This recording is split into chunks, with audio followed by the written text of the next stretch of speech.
Bom dia a todos, bom dia a todas, bom dia para você que nos assiste pela Pop TV em Sobradinho e Porto Alegre ou nos escuta pela Cultural FM em Santa Catarina e no Rio Grande do Sul. Sejam todos muito bem-vindos e bem-vindas a mais um ICL Mercado Investimentos.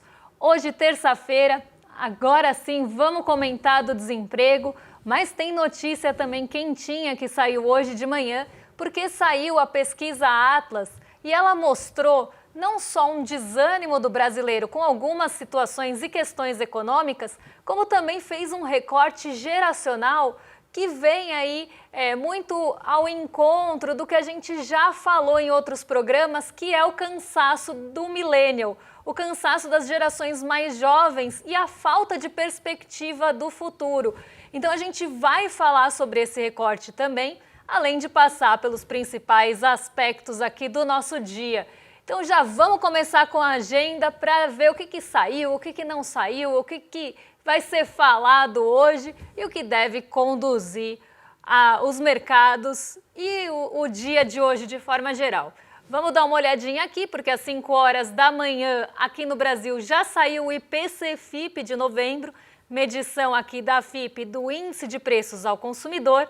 Às 6h30 da manhã na África do Sul já foi divulgado também o PIB do terceiro trimestre e na zona do euro teve CPI, que também é Índice de Preços ao Consumidor, e núcleo preliminar de novembro, ainda não é a medição final. Além disso, por lá saiu a taxa de desemprego de outubro e às 9 horas da manhã saiu a PIM, a pesquisa da indústria mensal, divulgada pelo IBGE. Essa vai ficar para amanhã, porque acredito que a pesquisa tome muito tempo hoje. Meio-dia, daqui a pouquinho, quem fala é a Michelle Bauman. Ela vai testemunhar no Comitê de Serviços Financeiros da Câmara dos Estados Unidos, mas não para por aí, porque a gente tem mais um tiquinho de agenda que hoje não está tão recheada, mas traz dados importantes, principalmente dos PIBs dos países, porque na Coreia do Sul, às 8 horas, vai ser conhecido o PIB do terceiro trimestre, e na Austrália, às 9h30, já vai ser PIB do terceiro trimestre também por lá. Às 9h30 da manhã, o PMI composto do Japão vai ser conhecido. E na China, às 10h45, sai a divulgação do PMI composto e de serviços também, medição final de novembro. Além disso, ao longo do dia, a OCDE divulga o relatório de perspectivas econômicas lá na França. Então, um dia bem focado nos PIBs do terceiro trimestre, inclusive essa semana tem toda uma expectativa em relação ao PIB do Brasil, que vai ser divulgado por aqui, e essa perspectiva cresce, essa expectativa cresce depois dos indicadores econômicos, dos termômetros mostrarem uma desaceleração da nossa economia. Então, existe uma grande expectativa pelo resultado do PIB, justamente para ver se essa desaceleração realmente vai se consolidar no resultado final. Então existe mesmo toda essa ansiedade pela divulgação do PIB brasileiro, principalmente depois de toda essa desaceleração apontada, sinalizada, muito por conta da taxa de juros e também pela desaceleração do agro. Então a gente vai conhecer o desfecho desse indicador nessa semana ainda. Vamos falar um pouquinho do fechamento de ontem, de como a Bolsa performou, como os mercados performaram, porque ontem não foi um dia de grandes movimentações, não foi um dia de grandes condutores, a agenda não estava tão recheada para quem acompanhou o programa ontem. Acabou vendo que não tinha ali muitos indicadores para conduzir o dia, e isso normalmente faz com que a gente fique vulnerável a alguns movimentos específicos, porque quando não tem um grande condutor, um indicador que traga ali uma direção, um direcionamento para o mercado, ele acaba ficando vulnerável a pequenas movimentações que podem ser políticas ou de algum setor específico, que acabam ganhando uma proporção um pouco maior e dirigindo o mesmo dia. E ontem foi um dia desses. Para quem lembra, só saiu o relatório Focus aqui no Brasil. Ele acabou sendo um protagonista do dia, mas um protagonista que não surpreendeu e que não ganhou muito espaço e ficou em primeiro plano nas negociações ontem. Então o Ibovespa ele recuou depois do recorde atingido na sexta. Na sexta-feira a gente teve um novo pico alcançado, principalmente no intradia. o fôlego acabou não sendo sustentado, mas esse resultado foi alcançado. Claro que na proporção do intradia não foi sustentado, mas ainda assim a gente teve um recorde alcançado e isso é importante de se dizer. E normalmente quando a gente atinge um novo patamar recorde, já é esperado que haja alguma realização de ganhos, principalmente em um dia que não tem grandes condutores. E foi o que aconteceu ontem. Então vamos ver aqui o fechamento da nossa bolsa, do dólar e também lá de Nova York. Vamos colocar aqui na tela para o pessoal acompanhar, porque a bolsa aqui caiu 0,29%, mesmo em um dia que as commodities respiraram. No dia anterior, na sexta-feira, o movimento das commodities não tinha sido único, o petróleo tinha caído bastante, a Petrobras também foi para o terreno negativo por dúvidas em relação ao pagamento de dividendos. A gente sabe que essa é uma questão muito importante para o mercado financeiro, que gosta de olhar para o curto prazo e para os dividendos, o que acaba sendo um descompasso com o olhar de longo prazo de uma empresa, mas a gente sabe que o mercado tem essa ótica e essa preocupação. E isso acabou pesando na sexta-feira, junto à queda do preço do petróleo. O minério de ferro ainda deu uma segurada na sexta, mas não ali suficiente para o setor de commodities ir para cima em bloco. Já ontem isso aconteceu. Tanto o minério de ferro quanto o petróleo se valorizaram, mas não também o suficiente para levar o Ibovespa para o terreno positivo, porque a gente teve uma queda nos grandes bancos, que também tem um grande peso na nossa bolsa, e uma série de ajustes e de realizações de ganho que levaram a bolsa para o terreno negativo com uma queda até que foi moderada, não foi uma grande queda, foi uma queda de 0,29%. Isso mostra que teve sim essa realização de ganho por falta de novos condutores. Então, se você não tem ali um indicador ou um condutor que se sobressaia, que traga ali uma sinalização mais firme, a bolsa também vai ficar vulnerável ao movimento do exterior, que foi negativo, e de ajustes lá fora também. Então, um dia mais pessimista na nossa bolsa, inclusive para essa semana, a perspectiva de quem acha ali que a bolsa vai fechar no positivo, quando a gente vê a pesquisa, os agentes que acham que a bolsa vai fechar no positivo, diminuiu, a proporção diminuiu em relação a quem acha que a bolsa vai cair ou vai ficar no 0 a 0. Então, teve um crescimento do pessimismo essa semana, justamente por indicadores que vão ser divulgados, o PIB, e pelas falas que aconteceram na semana passada do Banco Central, na pessoa do Gabriel Galípolo, que acabou jogando um pouquinho de areia nas expectativas do mercado. Então, a gente tem esse movimento, né, de dúvida em relação à condução da política monetária por aqui. Lá fora ainda tem uma perspectiva de corte de juros para dezembro, isso sustenta um pouco do otimismo para o mercado emergente, mas também não foi suficiente para vencer o pessimismo.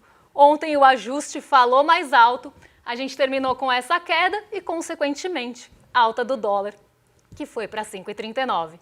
Em Nova York, como já adiantei, dia negativo, S&P caindo 0,53, Nasdaq caindo 0,38.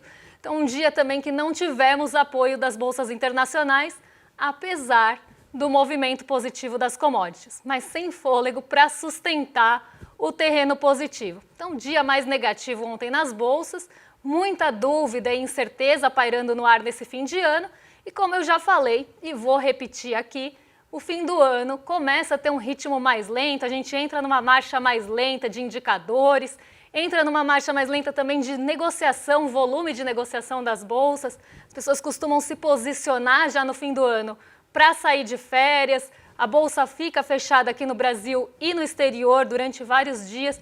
Então, o mês de dezembro é conhecido por esse marasmo e também é conhecido por remessas de lucro e dividendo para o exterior. Então, é um mês que sai bastante dólar do Brasil e já tem, historicamente, um movimento natural de alta de dólar. Então, a gente pode ver, inclusive, algumas intervenções do Banco Central acontecendo esse mês para tentar segurar essa flutuação da moeda estadunidense. Deve ser um mês aí de ritmo mais lento em ritmo de férias, né? Então, a Bolsa também começa a ter esse movimento um pouco mais pausado, mas ainda com perspectivas importantes, reuniões de política monetária que vão acontecer, que podem dar algum fôlego para as bolsas globais. Mas já é um ritmo que vai diminuindo. Vamos pegar aqui, vamos mudar a pauta e vamos pegar um avião para o nosso Brasil para falar de desemprego. Chega de falar de Nova York, vamos falar do desemprego, né, que caiu aqui no Brasil para 5,4%, menor patamar desde 2012. E para quem não sabe, 2012 é quando começa a série histórica da PNAD contínua, que é a Pesquisa Nacional de Domicílios. E essa pesquisa, ela acaba trazendo os dados de emprego, de renda, é a medição do desemprego pelo IBGE. Ela começa em 2012 e a gente chegou em menores níveis desde o início da série histórica. Então, algo para se comemorar. A queda do desemprego, ela é importante e no fim do ano a gente também tem, né, começa a ter a gente vai começando a quase cantar o Jingle Bell, a chamar, a descongelar a Mariah Carey, a gente tira a Simone do armário, a gente começa ali a trazer esses estereótipos natalinos e de fim de ano, começa a cantar Feliz Navidad por aqui e por ali, e junto com isso, com as festas de fim de ano, vem as contratações temporárias. Então, normalmente, os meses ali de outubro, novembro e dezembro começam a ter mais contratações temporárias, o que naturalmente já diminui o desemprego de forma sazonal. Então, todo ano ali a gente começa a ter essa queda do desemprego. Mas mais do que isso, a gente não só começa a ter essa queda do desemprego, como a gente já vinha numa sequência, numa trajetória de queda. Então aqui só vai reforçar essa queda que já vinha acontecendo. Claro que no comecinho do ano essas vagas terminam, nem todo mundo é efetivado e a gente normalmente tem uma barriguinha para cima ali. Mas isso deve reforçar ainda mais essa trajetória que a gente já está acompanhando há alguns meses. Então a gente pode esperar perspectivas mais positivas para o mercado de trabalho. Mas é o que eu sempre falo aqui. A gente tem uma queda do desemprego, mas ela precisa vir acompanhada de crescimento de renda e de queda na informalidade, porque não adianta a gente ter queda no desemprego e aumento da informalidade. Então agora a gente vai ver se realmente essa conjuntura está acontecendo ou não, porque o que precisa é de emprego com qualidade e de renda. E isso tem muito a ver com o que a gente vai falar da pesquisa daqui a pouquinho. Então, eu não vou dar tanto spoiler em relação à qualidade de emprego, porque eu vou voltar nesse assunto, mas vamos ver aqui como é que ficaram os dados de desemprego nesse mês ou nesse trimestre encerrado em outubro. A gente sai de uma taxa de desemprego de 6,20 em outubro do ano passado, ela já estava historicamente baixa. Claro que a gente vê aqui, né, o que eu estava falando, justamente o movimento de alta do desemprego no comecinho do ano, entre janeiro e março, para 7%. Aqui é o efeito justamente do fim das vagas temporárias. Então, vocês que estão acompanhando aqui o gráfico, mas para quem está escutando só, a gente tem o desemprego em 6,20 em outubro de 2024. Ele cai um pouquinho entre novembro e dezembro. Então, tem ali uma queda, principalmente entre outubro e novembro, porque começam ou acelera-se esse processo de vagas temporárias. E a partir ali de janeiro, o desemprego sobe um pouquinho para 7%, mas ainda em patamares baixos para um mês, para um começo de ano. Você tem essa alta do desemprego pelo fim das vagas temporárias, mas depois o desemprego entra em trajetória de queda e não para mais. Então ele cai ali do mês de março até julho, basicamente, fica um pouquinho estável em julho, agosto e setembro, e depois ele cai entre setembro e outubro novamente, começa a ter esse movimento de diminuição do desemprego no Brasil para 5,40.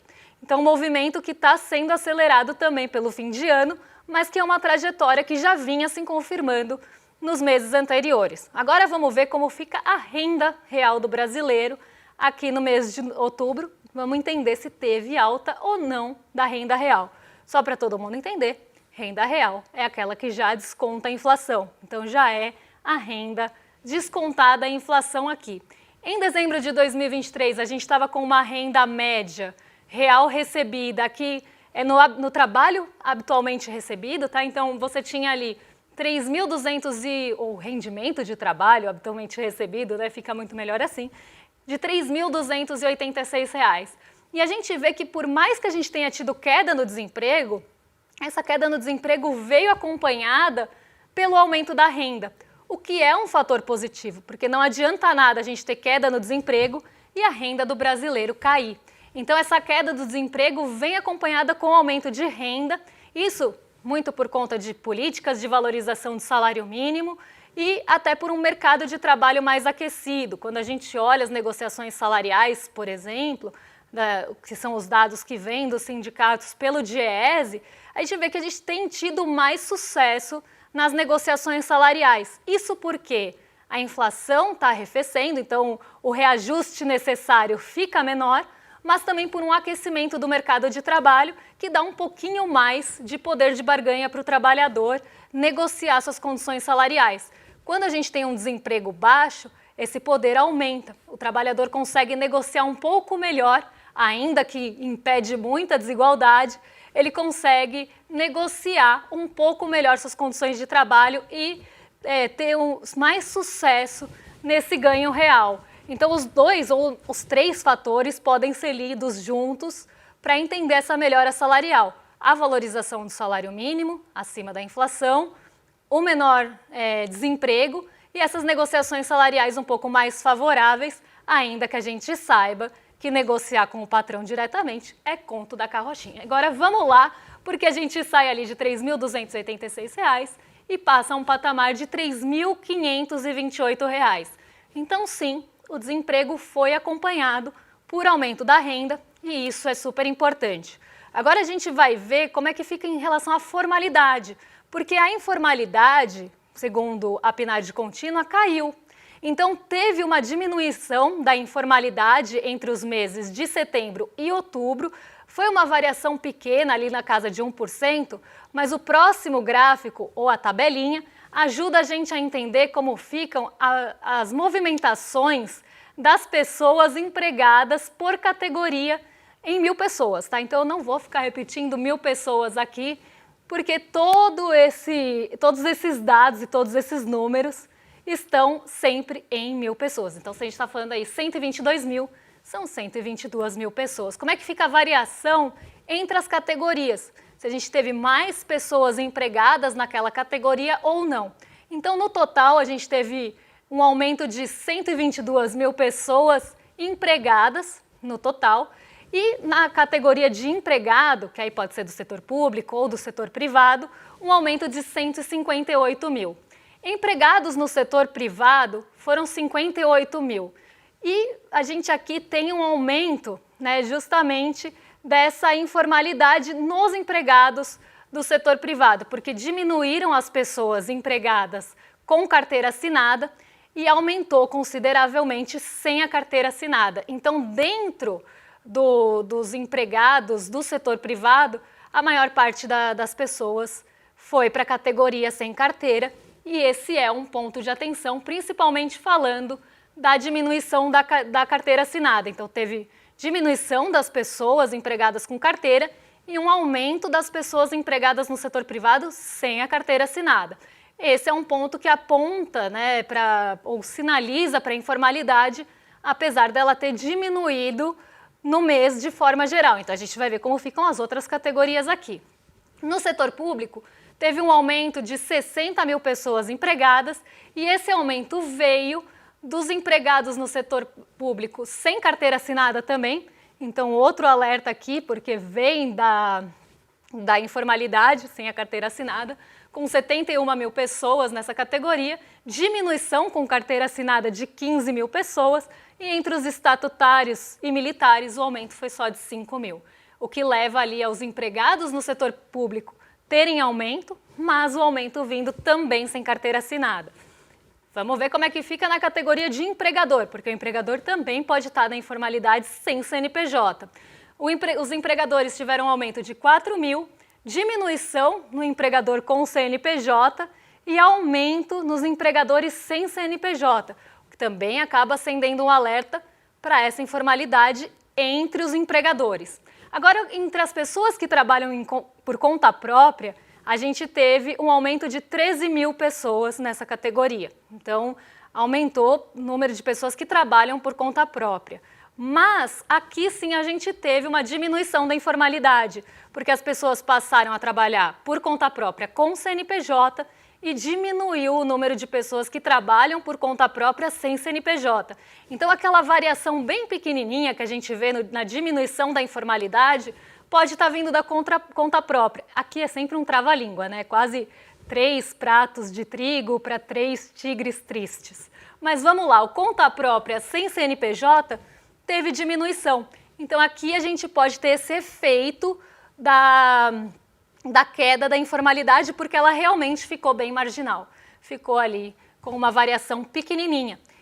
Apesar de tudo, né, apesar da gente ver muitas vagas ou uma variação maior dos trabalhos sem carteira, a gente ainda tem a queda do desemprego e da renda. O mundo ideal seria queda do desemprego, aumento da renda e ainda assim uma formalidade maior em todas as categorias de emprego. Esse seria o mundo ideal. Mas a gente também sabe que muito vem de vaga temporária, que vem ali dos bicos do final do ano. Então, já se espera até um movimento de informalidade em alguns setores, mas o mundo ideal seria os 3 juntos, o que tem sido o maior desafio para o mercado de trabalho, porque não adianta comemorar uma taxa de desemprego baixa se ela vem acompanhada de informalidade, porque isso precariza o trabalho, isso faz com que dificulte, né, que a gente tenha uma dificuldade maior nas negociações de renda, a massa salarial acaba sendo prejudicada por conta da informalidade também. Então, tudo isso, sem contar a Seguridade Social, que eu nem vou falar aqui. Então, quando a gente tem esse aumento da informalidade, por mais que o mercado de trabalho esteja aquecido, talvez ele não esteja tão aquecido assim, se vem de toda a informalidade e não da formalização das vagas. Então, esse fica como um ponto de alerta, apesar de ter tido recorde de carteira assinada, de renda e de desemprego. Vamos falar agora de pesquisa Atlas. Vou ter uma tarefa quase hercúlea aqui de falar de pesquisa Atlas em 6 minutos. É quase, falando de pesquisa em 6 minutos, é quase um curso do ICL ali dos 10 minutos. Mas vamos começar hoje pelas expectativas econômicas, ou melhor, vamos pular as expectativas econômicas e vamos falar do cansaço millennial, porque esse é o nosso assunto do dia, e amanhã eu passo pelas expectativas econômicas de forma mais geral. Então já vamos ali para o nosso segundo tópico, que são as diferenças geracionais, porque o que eu achei muito legal nessa pesquisa Atlas que veio agora nessa manhãzinha é justamente que ela trouxe recortes geracionais, tanto de ideologia, né, de posicionamento ideológico, quanto de falta de perspectiva para o futuro. E vocês podem achar que não, mas uma coisa está super ligada na outra, porque como outras pesquisas já vieram ali apontando, o millennial, então se você já está começando a ter dor na lombar, que nem eu, já está sentindo um cansaço millennial do 30 a mais, você vai entender o que eu estou falando. O millennial ele sempre foi colocado como uma geração que se trabalhasse ia conquistar tudo. Então cresceu acreditando na romantização do trabalho, na romantização da exploração do trabalho, isso também é um projeto. Então, nessa coisa de você sempre se superar, se capacitar mais, de trabalhar mais, trabalhar incessantemente para conquistar o que você queria. Que isso foi passado para a gente como uma verdade. Só que veio a realidade e jogou na cara do millennial que não é assim. É que não existe meritocracia e que a gente precisa batalhar muito mais hoje para conquistar as coisas que as gerações passadas conquistaram e pode ser que nem conquiste. Então existe toda uma frustração da geração mais jovem com o capitalismo de forma geral e com as condições de vida. A gente não consegue conquistar tantas coisas e isso vai gerando frustração. A gente tem toda a precarização do trabalho, a gente tem toda a questão de não conseguir ter uma renda para ali se bancar e isso também perpassa um pouco na geração Z. E isso causa frustração. E quando você tem uma frustração que vem como ali uma frustração colocada pelo próprio modelo neoliberal, né, essa frustração com o trabalho, essa frustração com as conquistas, a frustração de uma pessoa que não consegue pelos seus próprios méritos, como foi vendido para muita gente, alcançar alguma coisa, a pessoa fica desiludida e começa a se agarrar a qualquer tábua de salvação que apareça, como, por exemplo, o Javier Milei na Argentina. Então, qualquer figura mais antipolítica que começa a aparecer, qualquer outsider que fala que vai mudar tudo, que vem de fora, que traz uma perspectiva diferente, acaba aparecendo como tábua de salvação. E aí a gente começa a ver, inclusive, um posicionamento mais radical de conservadorismo de pessoas que estão desacreditadas, mas estão desacreditadas e não percebem que elas foram frustradas pelo próprio modelo econômico e acabam perpetuando esse modelo econômico lá no futuro por uma indignação e por uma busca por se a gente for pensar ali no Javier Milei, um anarcocapitalismo, qualquer coisa que seja diferente, conquista aí corações e mentes e faz com que as pessoas acabem tomando esse discurso para si, acreditando nesse discurso. Isso acaba aparecendo até um pouquinho na política ideológica aqui, que mostra que as gerações mais novas estão mais conservadoras, pasmem vocês, embora a gente tenha uma percepção diferente do que gerações anteriores. E isso é um sintoma do próprio fracasso econômico com essas gerações que passam a desacreditar de qualquer coisa, começam a desacreditar de índices, começam a desacreditar de políticas econômicas, não tem ali nenhuma perspectiva de melhora, inclusive em comparação com os seus pais. Então eu dei um spoiler mais geral, mas amanhã eu volto nesse assunto porque tem muito a ver com o que a gente estava falando antes, também de mercado de trabalho. Não adianta ter um desemprego, e isso aparece na avaliação de situação econômica aqui, não adianta ter um desemprego em queda se ele não traz melhora ou percepção de melhora no dia a dia das pessoas. Se a pessoa vê a renda dela não chegando até o final do mês, se a renda dela não é suficiente para ter uma qualidade de vida, se ela não tem ali um trabalho que traga isso para ela, ela vai ficar descontente com o mercado de trabalho, ainda que o desemprego esteja lá no pé, esteja lá no chão. Então amanhã eu termino esse assunto, já dei um pouquinho de spoiler aqui, mas amanhã a gente conversa mais sobre isso, porque hoje eu tenho um recadinho para vocês, e eu tenho pouco tempo para convidá-los aí a se inscreverem na nossa pós, que abriu as matrículas. Então aí, a gente está com vagas abertas, então se você quiser fazer parte ainda dá tempo, corre que você consegue se inscrever na nossa nova pós-graduação, que tem sido um sucesso, que é a Teoria Crítica da Sociedade, parceria do ICL Pós com a FESP de São Paulo. Quer garantir sua vaga? Não quer ficar de fora? Pensou um pouquinho e viu que realmente vale a pena? Entre em iclmercado.com.br ou aponta a câmera para o QR Code que está aqui no cantinho, se inscreve e corre, que ainda dá tempo. Não sei até quando, mas ainda dá tempo de se inscrever. E agora vou entregar o programa para os nossos vizinhos de cima. William De Luca e Guga Noblar já estão a postos para receber vocês. Mais do que excelente companhia a partir de agora. E eu volto amanhã para trazer as perspectivas econômicas, o que mexe com o nosso bolso, com a nossa bolsa e principalmente com as nossas vidas. E a gente termina de ler essa pesquisa da Atlas. Um beijão e até amanhã. Quando a primeira turma da pós Repensando o Brasil, Sociedade, Política e História começou, a gente não imaginava, mas estava construindo um dos movimentos mais potentes de formação crítica do país.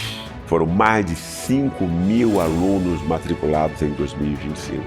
A pós-graduação do ICL, em parceria com a FESP-SP, se transformou em um projeto revolucionário e transformador no Brasil. E o mais impressionante é que todos passaram a enxergar o Brasil de uma outra maneira, com método, com contexto, com profundidade. No dia 14 de dezembro, num domingo, às 8 horas, vamos abrir a nova turma de 2026 e as inscrições com condições exclusivas de lançamento. Essa é a sua chance de fazer parte dessa revolução no pensamento brasileiro, ao lado dos maiores intelectuais do nosso país.